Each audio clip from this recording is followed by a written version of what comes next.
अस्सलामुअलैकुम दोस्तों, मौलाना उमैर इलियासी पर फतवा लग चुका है और उसके बाद मीडिया के सामने ये क्या क्या बोल रहा है आप खुद सुने। और मुफ्ती सलमान नजरी का बयान सुनकर जाएं, ऐसे लोगों के बारे में मुफ्ती सलमान नजरी ने क्या क्या। दोस्तों ये पूरा वीडियो ज़रूर देखें। हमारे पंथ ज़रूर अलग हो सकते हैं, हमारे इबादत करने की तरीके, पूजा पद्धति अलग हो सकती है, हमारे सबके धर्म ज़रूर अलग हो सकते हैं, लेकिन हमारा जो सबसे बड़ा धर्म है इंसान और इंसानियत का है। और हम भारत में रहते हैं, हम सब भारतीय हैं। आओ हम सब मिलकर भारत को मजबूत करें, भारतीयता को मजबूत करें। राष्ट्र सर्वोपरि है। ये पैगाम मोहब्बत जैसे ही दिया, देश के तमाम सारे चैनलों पर, तमाम सोशल मीडिया पर ये मेरा वायरल हो गया। वायरल होने के बाद उनको सबको ये मालूम हो गया कि इमाम साहब, चीफ इमाम साहब वहाँ पहुँच गए और उन्होंने ये फतवा जारी कल किया है। वैसे तो मुझे 22 जनवरी की शाम से ही तमाम मेरे नंबर्स पर अलग अलग जगहों से मुझे धमकियाँ आने लगी, मेरे खिलाफ नफरत अंगेज़ माहौल बनाने लगे, मेरे खिलाफ उन्होंने जो अब शब्द जो कहने के होते हैं वो कहे, तमाम मुझे अलग अलग जगहों को, मुझे, मेरे परिवार को तमाम बहुत सारा बुरा भला कहा जाने लगा। इसी बीच में कुछ फ़ोन्स कॉल आए जिनको मैंने रिकॉर्ड कर लिया है, उनके नंबर्स जिन्होंने मुझे जान से मारने के लिए, मुझे बहुत ज़्यादा तकलीफ़ देने के लिए जो इस तरह के फ़ोन आए, वो भी फ़ोन आए, माफ़ी के भी फ़ोन आए। तो लास्ट में कल रात को ही एक फतवा जारी हुआ है जिनका नाम है मुफ्ती साबिर हुसैनी कासमी, जो शख्स एक इंस्टीट्यूट चलाते हैं मुफ्तियों का, जिनका मुफ्ती क्लासेस के नाम से उनका चलता है। मैं उनको जानता नहीं हूँ, मेरी उनसे कोई जानकारी नहीं है, लेकिन ये सोशल मीडिया के माध्यम से, वो तमाम देश भर के इमामों के माध्यम से मेरे पास अलग अलग जगहों से फतवा आना शुरू हो गया था। चूँकि उन्होंने ये, इसमें मेरा एक नंबर है, मेरा मोबाइल का नंबर उन्होंने इसमें ये मेंशन कर दिया है अपने फतवे के अंदर, जिसमें उन्होंने साफ तौर पे मेरा नंबर जाहिर करके तमाम पूरे देश के लोगों को मेरा नंबर दे दिया, इमामों को दे दिया, ये फतवा जारी कर दिया। उनसे इन्होंने कहा है कि ये माफ़ी मांग लें, मेरा बायकाट कर रहे हैं, और मुझसे उन्होंने कहा है कि आप जो है इस्तीफ़ा दें, वरना आप अपना अंजाम सोच लें।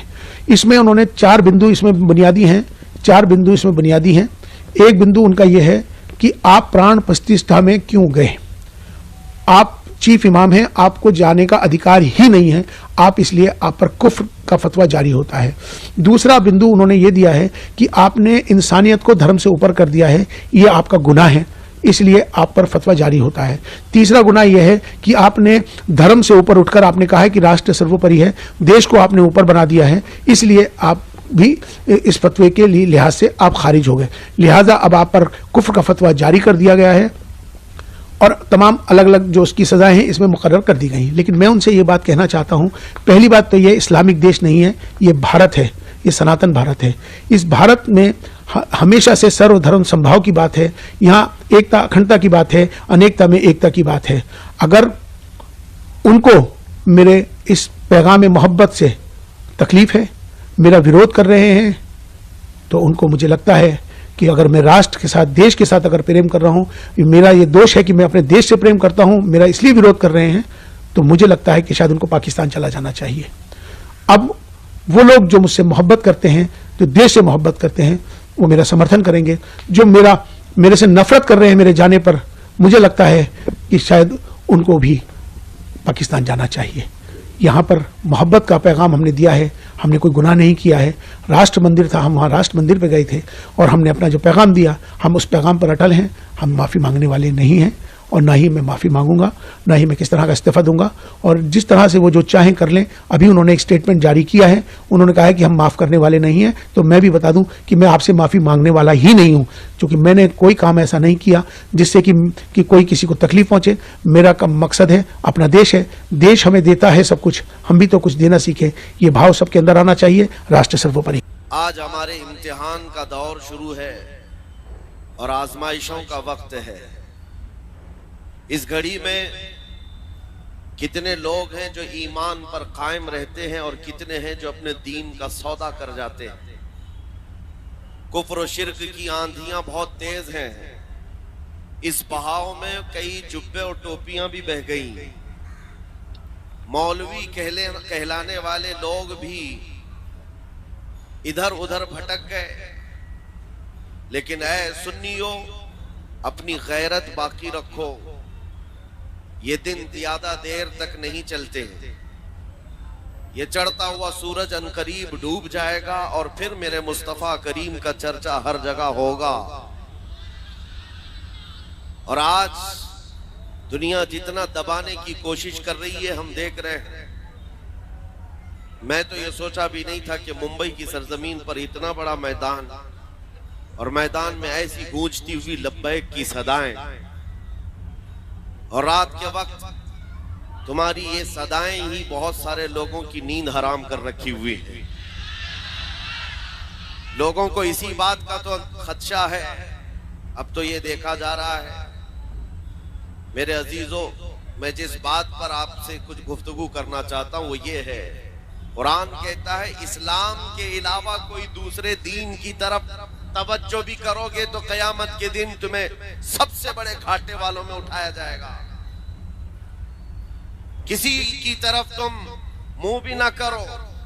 अरे मुंह वो करे जो अपने घर में कंफर्ट ना हो। अपने घर में अगर किसी को जगह ना मिल रही हो तो फिर वो दूसरी छत का इंतजाम करे। इस्लाम में किस चीज की कमी है? इस्लाम में किस चीज की कमी है? अल्लाह करीम ने वो अजीम नेमत तुम्हें अता की है, तुम्हें दूसरों की धोतियां और चोटियां देखने की जरूरत ही नहीं है। अल्लाह करीम ने तुम्हें मुस्तफा करीम सल्लल्लाहु ताला अलैहि वसल्लम के वो अजीम अखलाक अता किए हैं। अखलाक सीखने के लिए तुम उन दरिंदों के पास ना जाओ जिनको पेशाब करने का सलीका भी नहीं आता हो। अखलाक मेरे मुस्तफा करीम सल्लल्लाहु अलैहि वसल्लम की पूरी कायनात में सबसे आला है, सबसे आला है। मैं आपसे ये पूछना चाहता हूं मेरे अजीजों, ये वाहिद कौम है दुनिया की जिसको झुकाने के लिए आज दुनिया पूरी एड़ी चोटी का जोर लगाती है। पता है हम झुकते हैं तो सिर्फ एक नाम पर, जब अल्लाहु अकबर कहा जाता है। उसके अलावा किसी बादशाह के नाम पर भी नहीं झुकते। जाओ अपनी मस्जिदों में इमाम कोई अपने बाप का नाम लेकर के रुकू में झुकाकर दिखाए कौम को, अपने बाप दादा का नाम लेकर या किसी बादशाह वक्त का नाम लेकर के सजदे में गिराकर दिखाए, कौम खड़ी हो जाएगी, नहीं झुकेगी। हाँ, अगर एक किसान का छोटा बच्चा हाफिज कुरान भी अल्लाहु अकबर कहे तो पूरी कौम झुक जाती है। हमारी पेशानी सिर्फ अल्लाह वहदहु ला शरीक के लिए है, सिर्फ हम झुकते हैं रब्बुल आलमीन के दरबार में। इसलिए मैं ये बातें कर रहा हूं कि आज हमने देखा है बहुत सारे लोग सरेंडर हो गए, इधर उधर झुकना शुरू कर चुके हैं। तुम कभी ये मत देखना कि कौन सी खानका है, कौन सा मदरसा है और कहां से कैसी आवाज आ रही है। बात इतनी देखो रसूल पाक सल्लल्लाहु ताला अलैहि वसल्लम की शरीयत पर कौन कायम है। आज जवाब देना भी बहुत जरूरी है, इसलिए मैं जवाब देता हूं। बाज लोगों को लगता है हालात बड़े खराब हैं, थोड़ी नरम बात करनी चाहिए, नरम गुफ्तगू करनी चाहिए।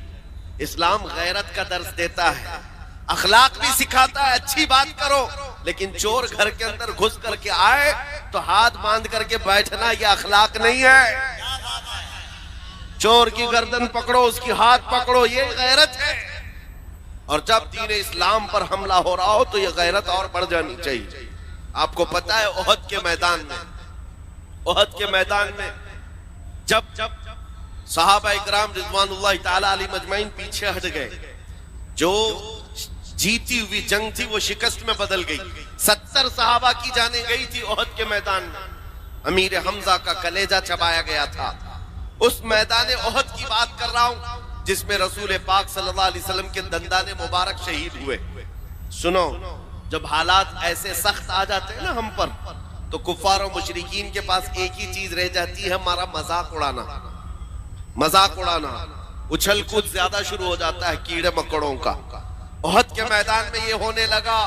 हुजूर सल्लल्लाहु ताला अलैहि वसल्लम जब सहाबा के साथ ओहद के पहाड़ पर बैठ चुके थे, यानी मैदान खाली हो चुका है और कुफार और मुशरिकीन दंदना रहे मैदान में, अपनी फतह का जश्न मना रहे।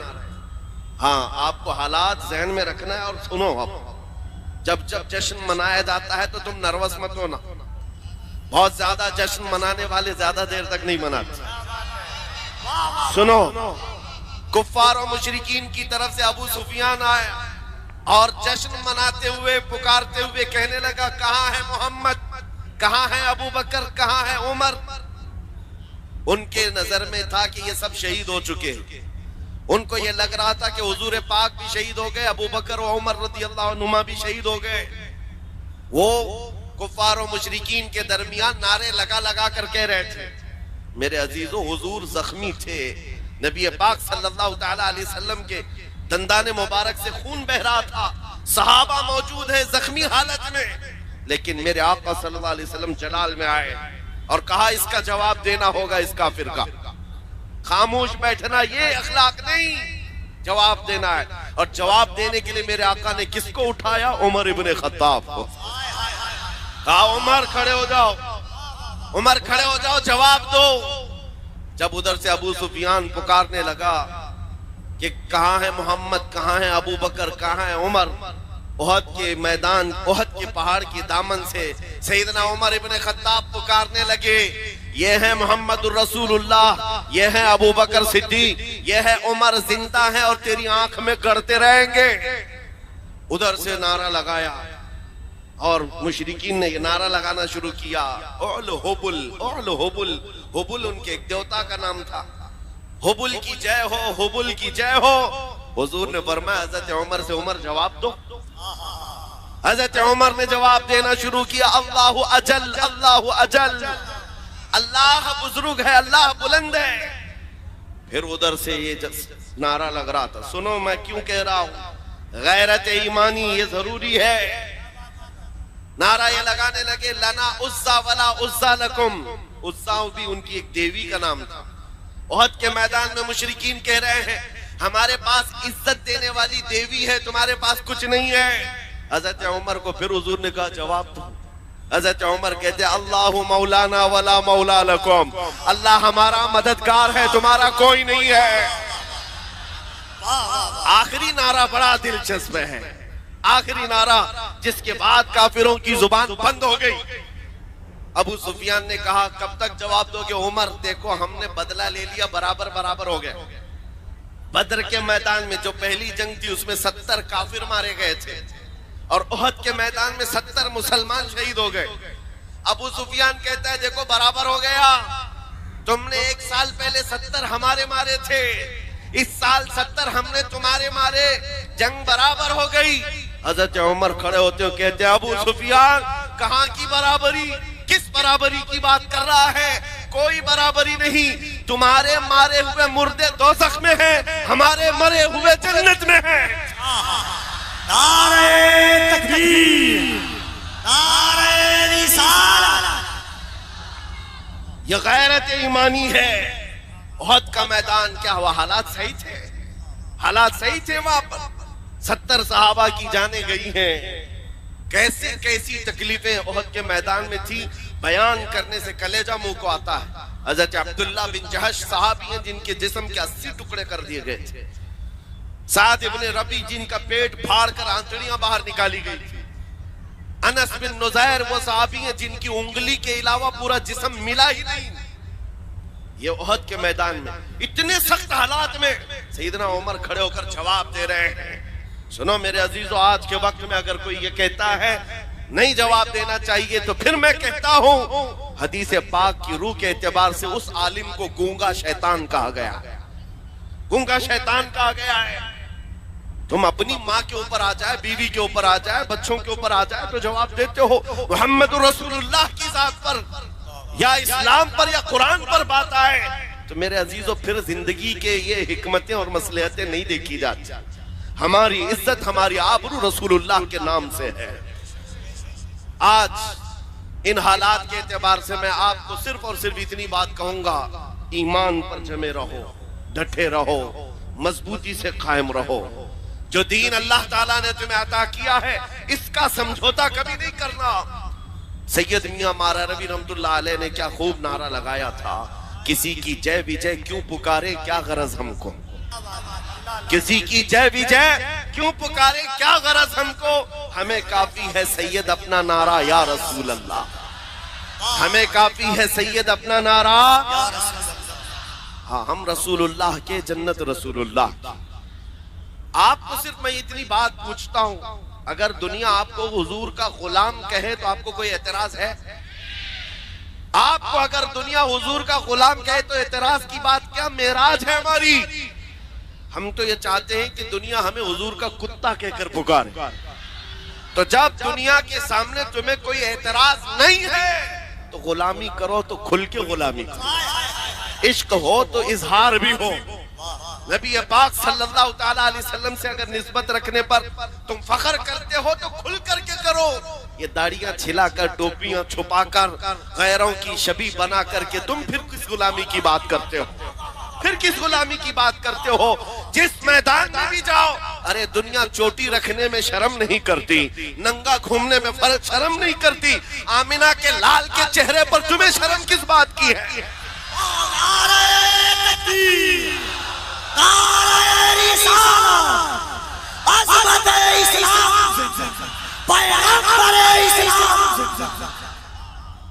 हया और शर्म किस बात की है? इसलिए मैं नौजवानों से सिर्फ इतना कहता हूं, मैं तलवार, हथियार, नेज़े, भाले, बंदूक, बारूद की बात नहीं करता। हमारी इमेज ऐसी बना दी है लोगों ने कि ये बहुत भड़काते हैं, ये भड़काऊ मौलाना है। और जिनको ये लगता है, मैं कहता हूँ हाँ, मैं इतना भड़काना चाहता हूँ, इतना भड़काना चाहता हूँ, हमारा नौजवान तुम्हारे नंगेपन से बेजार होकर मदीने की गलियों में घूमने वाला दीवाना बन जाए। हाँ, इतना भड़क जाए काफी है। नबी पाक सल्लल्लाहु ताला अलैहि वसल्लम की मोहब्बत में वो मदीने की गलियों में घूमने वाला दीवाना बन जाए।